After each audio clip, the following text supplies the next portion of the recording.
নমস্কার, কেমন আছেন সবাই? আমার নতুন একটা ভিডিওতে আপনাদের সকলকে স্বাগত জানাই। আমার এই ছোট্ট গ্রামটি থেকে আজ আমি অনেক দূরে গিয়ে সাজিয়েছি খুব জনপ্রিয় ফেস। সোশ্যাল মিডিয়া খুললেই যাকে আমরা এখন দেখতে পাই, আমাদের ইন্ডাস্ট্রিতে যিনি এখন দাপিয়ে কাজ করে চলছেন, সেই সুনন্দাদিকে সাজাতে গিয়েছিলাম। তারই ব্লগ আপনাদের সঙ্গে আজকে শেয়ার করব। এখন ঘড়িতে বাজে 10টা নাগাদ। আমি ব্যাগপত্র সব গুছিয়ে বেরিয়ে পড়বো এখন যাওয়ার উদ্দেশ্যে। আজকে আমার ট্রেনটি ছিল ময়নাগুড়ি থেকে, তাই প্রথমে বাস থেকে ময়নাগুড়ি চলে যাব। আজ আমার লাকটাও ভালো ছিল, তাই আমি একটা এসি বাসও পেয়ে গিয়েছি। তারপর টাইম মতো আমরা স্টেশনে চলে গিয়েছি। এদিকে স্টেশনে অ্যানাউন্সমেন্ট হয়ে গেল যে ট্রেন এখনই ঢুকবে, তাই আমরাও রেডি হয়ে গিয়েছি ব্যাগপত্র নিয়ে ট্রেনে ওঠার জন্য। ওই যে দূরে দেখতে পাচ্ছেন ট্রেনটি আসছে। আমরা এই ট্রেনে করেই যাব আজকে কলকাতাতে। আর কিন্তু সঙ্গে যাচ্ছে শুভ্রজিৎ। চলুন, এবার ট্রেন এসে গেছে। যেহেতু এখানে দাঁড়ায় 1 থেকে 2 মিনিট, তাই একটু তাড়াহুড়ো করে ট্রেনে উঠতে হবে। চলুন, দেখা হচ্ছে ট্রেনে উঠে।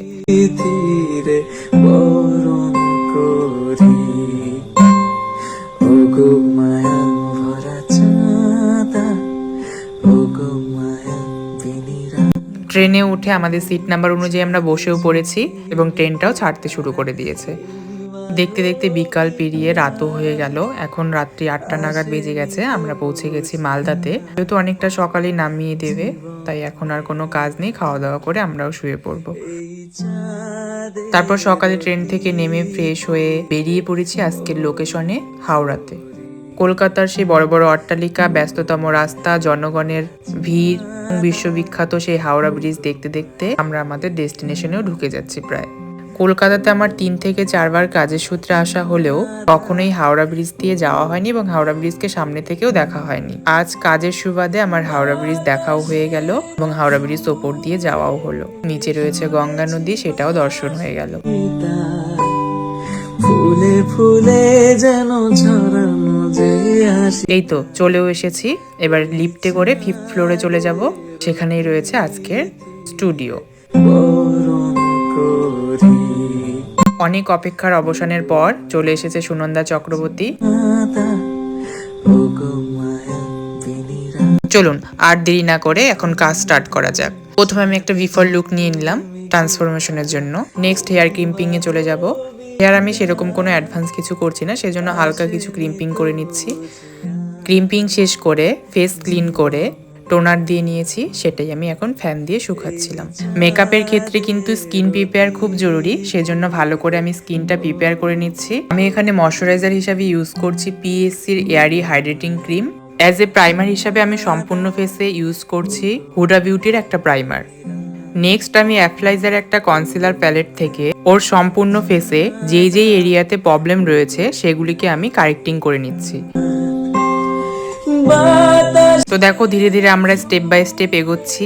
ভালোভাবে সেটাকে ব্লেন্ড করে আমরা এবার ফাউন্ডেশন অ্যাড করব। আমি এখানে ফাউন্ডেশন হিসাবে ইউজ করেছি এয়ারব্রাশ ফ্ললেস ফাউন্ডেশন, যেটা মডেলের exact skin tone according apply করা হচ্ছে। এরপর অ্যাপ্লাইজার একটা কনসিলার প্যালেট থেকে ওর হাইলাইট এরিয়াগুলিকে আমি হাইলাইট করে নিচ্ছি এবং পাউডার হিসাবে ইউজ করছি পিএসসি স্পটলাইটের একটা লুজ পাউডার। এরপর ম্যাক্সিমিয়ার একটি আইশ্যাডো প্যালেট থেকে ওর সম্পূর্ণ আই মেকআপটা আমি কমপ্লিট করে নিচ্ছি। দেন কন্ট্যুর করে নিচ্ছি পিএসসি স্পটলাইটের একটি কন্ট্যুর প্যালেট থেকে, যেটা পার্সোনালি আমার ভীষণ পছন্দের। আর ব্লাশার করে নিচ্ছি সোফারেলের একটি ব্লাশার প্যালেট থেকে। আমার পার্সোনালি এইসব প্রোডাক্টগুলি ভীষণ পছন্দের। আর এখানে হাইলাইটার ইউজ করেছিলাম পিএসসির কিলার গ্লো হাইলাইটার, যেটা মেকআপটিকে আরও বেশি এনহ্যান্স করছে। শেষে লিপস্টিক, লাইনার, কাজল, মাস্কারা সবকিছু দিয়ে আমি মেকআপটিকে কমপ্লিট করলাম। কপালে হালকা একটা কলকা রেখেছি। হেয়ার বানও আমার কমপ্লিট হয়ে গেছে। এবার গাজরা পরিয়ে বাকি লুকটা কমপ্লিট করছি। অবশেষে জুয়েলারি পরিয়ে বাকি লুকটি কমপ্লিট করলাম। আর এই যে এত সুন্দর ড্রেস এবং জুয়েলারি দেখছেন, সেটা কিন্তু আর কারো নয়, ওয়ান অ্যান্ড অনলি সাজঘর থেকে নেওয়া। ভীষণ সুন্দর কালেকশন সাজঘরের, বরাবরের মতোই। তার কালেকশন নিয়ে বলার মতো রিভিউ আমার শব্দ ঝুড়িতে কোনো শব্দ নেই, যত বলবো ততই কম পড়ে যাবে। আর এই ছিল সুনন্দাদির ফুল লুকটি তোমাদের কেমন লাগলো অবশ্যই আমাকে কমেন্ট করে জানাবে। আর কাজ ভালো লাগলো অবশ্যই তোমরা একটু শেয়ার করে দিও। সুনন্দাদির কেমন লাগলো একটু আমরা জেনে নিই। কেমন লাগলো?